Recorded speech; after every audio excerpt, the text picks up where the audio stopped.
Singam channel. నేను హేమ. ముందుగా మీ అందరికీ దసరా శుభాకాంక్షలు.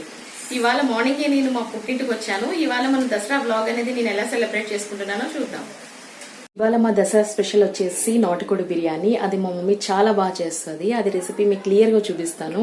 అండ్ మా డాడీ మీ అందరి కోసం దసరా విషెస్ చెప్పడానికి రెడీగా ఉన్నారు. వెళ్ళిపోదామా మరి? హాయ్ సింగం ఛానల్ వ్యూవర్స్ అందరికీ దసరా శుభాకాంక్షలు. ఇప్పుడు మనం బిర్యానీ తయారీలోకి వెళ్ళిపోతాం. దీనికోసం ఒక కడాయి పెట్టుకొని అందులో ఆయిల్ వేసుకొని దాల్చిన చెక్క, లవంగాలు అండ్ కొద్దిగా పలావ్ ఆకు, యాలకులు ఇవన్నీ వేసుకొని లైట్గా ఫ్రై చేసుకోవాలి.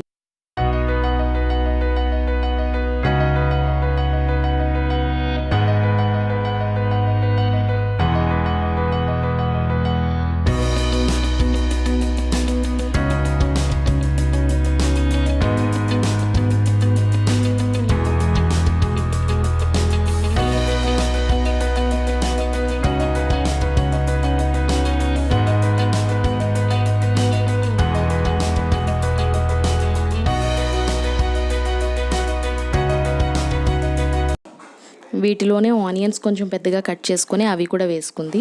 అవి కూడా లైట్గా ఫ్రై చేసుకుంటుంది. ఇందులో మా మమ్మీ కంపల్సరీ యూజ్ చేసేది ఏంటంటే టేస్టింగ్ సాల్ట్ అనేది యూజ్ చేస్తుంది.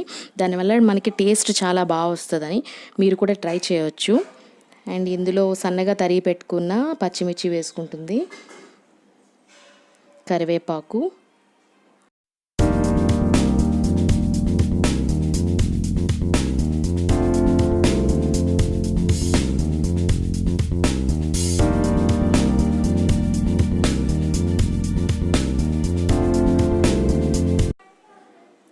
ఇప్పుడు చూస్తున్నారు కదా, జీడిపప్పు కూడా వేయడానికి రెడీగా ఉంది. కంపల్సరీ మా బిర్యానీలో జీడిపప్పు ఎక్కువగా ఉండాల్సిందే, అలా అయితేనే మాకు నచ్చుతుంది అనమాట. ఇప్పుడు జీడిపప్పు వేసి అందులో లైట్గా ఫ్రై చేస్తుంది. ముందుగా వేస్తే బాగా మాడిపోతాయి కాబట్టి ఇవన్నీ వేగాక జీడిపప్పు అనేది వేసుకోవాలి. ఇప్పుడు ఇందులో మనం కొద్దిగా అల్లం వెల్లుల్లి పేస్ట్ వేసుకోవాలి. ఎవరి టేస్ట్ బట్టి వాళ్ళు వేసుకోవచ్చు. కొంచెం నాన్ వెజ్ బిర్యానీస్లో కొంచెం ఎక్కువగా వేసుకోవాలి. ఇదంతా బాగా లైట్గా ఫ్రై చేసుకోవాలి. ఇది ఫ్రై చేసుకున్నాక ఆల్రెడీ ముందుగా చేసి పెట్టుకున్న మసాలా వేసుకోవాలి. ఈ మసాలా ఏంటంటే ధనియాలు, కొద్దిగా సోంపు అండ్ దాల్చిన చెక్క, లవంగాలు వేసుకొని పేస్ట్ చేసుకొని పెట్టుకుంటుంది. ఆ పేస్ట్ అనేది ఇందులో వేసుకొని బాగా మిక్స్ చేసుకోవాలి. ఆ మసాలాలో ఏంటేంటి యూజ్ చేస్తాం మమ్మీ? ధనియాలు, సోపు, లవంగా, యాలకులు, దాల్చిన చెక్క అవన్నీ పేస్ట్ చేసుకున్నావా? అన్నీ పేస్ట్.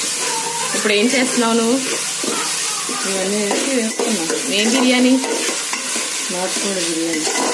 కొంచెం గట్టిగా మాట్లాడు. ఇంకా గట్టిగా మాట్లాడు. ఇంకేంటి, ఎంతసేపులో రెడీ అవుతుంది బిర్యానీ? అరగంట. హాయ్ చెప్పు మా వ్యూవర్స్ అందరికి. Prashant, happy Dasara. Hi happy Dasara. Mummy నీ బిర్యానీ ఎంతవరకు వచ్చింది? బిర్యానీ ఎంతవరకు వచ్చింది? రైస్ వేసావా వాటి తర్వాత? వేసి వేగిన తర్వాత ఒకటి 2 వాటర్. 3 గ్లాసులు రైస్ తీసుకున్నావా? 3 గ్లాసుల రైస్కి 6 గ్లాసులు వాటర్. ఓకే. సాల్ట్ వేసి కలుపుకొని తర్వాత సగం కొట్టాక మధ్యలో పీసెస్ యాడ్ చేస్తావా? పీసెస్ ఆల్రెడీ బాయిల్ చేసి ఉంచుకున్నావా? అల్లం వెల్లుల్లి పేస్ట్ వేసి, అల్లం వెల్లుల్లి పేస్ట్ వేసి కొంచెం ఆయిల్, ఉప్పు, పసుపు వేసుకొని పీసులు బాయిల్ చేసి ఉంచుకున్నాం. ఏంటి, నాటుకోడా? ఓకే. ఈ బిర్యానీలోకి నాటుకోడి పీసెస్ అనేవి ముందుగా బాయిల్ చేసి పెట్టుకుంది. అల్లం వెల్లుల్లి పేస్ట్, కొద్దిగా ఆయిల్, ఉప్పు, కారం, పసుపు వేసుకొని బాయిల్ చేసుకొని పెట్టుకోవాలి. ఈ రైస్ అనేది హాఫ్ బాయిల్ అయిన తర్వాత ఈ పీసెస్ అని మధ్యలో అలా పెట్టేసి రైస్ అనేది ఫోల్డ్ చేసేసేయాలి మనం. అప్పుడు బిర్యానీ స్మెల్ అంతా ముక్కలకి అంతటికి బాగా పట్టి మనకి ఫ్లేవర్ అనేది చాలా బాగా వస్తుంది. మా సుమితలు ఏం చేస్తుంది అనుకుంటున్నారా? అది నాన్నమ్మింటి దగ్గర నుంచి అమ్మమ్మింటికి వచ్చేసరికి టైర్డ్ అయిపోయి స్లీప్ వేసేసింది.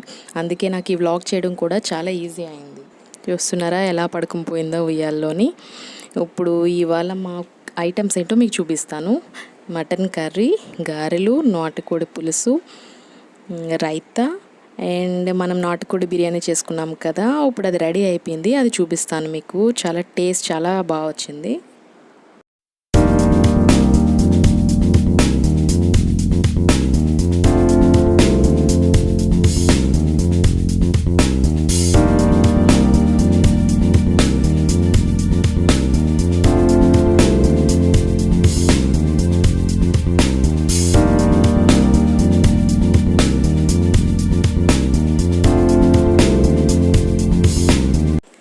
ఇలా నాకు కుదిరినప్పుడు ఏదైనా వ్లాగ్తో మీ ముందుకు వస్తాను. ఈ వీడియో కనుక మీకు నచ్చినట్టయితే సబ్స్క్రైబ్ చేసుకోండి, లైక్ చేయండి, కామెంట్ చేయండి మరియు ఫ్రెండ్స్ అందరితో కూడా షేర్ చేయండి.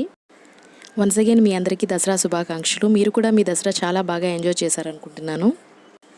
మరిన్ని అప్డేట్స్ కోసం మా సింగం ఛానల్ని ఫాలో అవ్వండి. Thanks for watching this video. Thank you.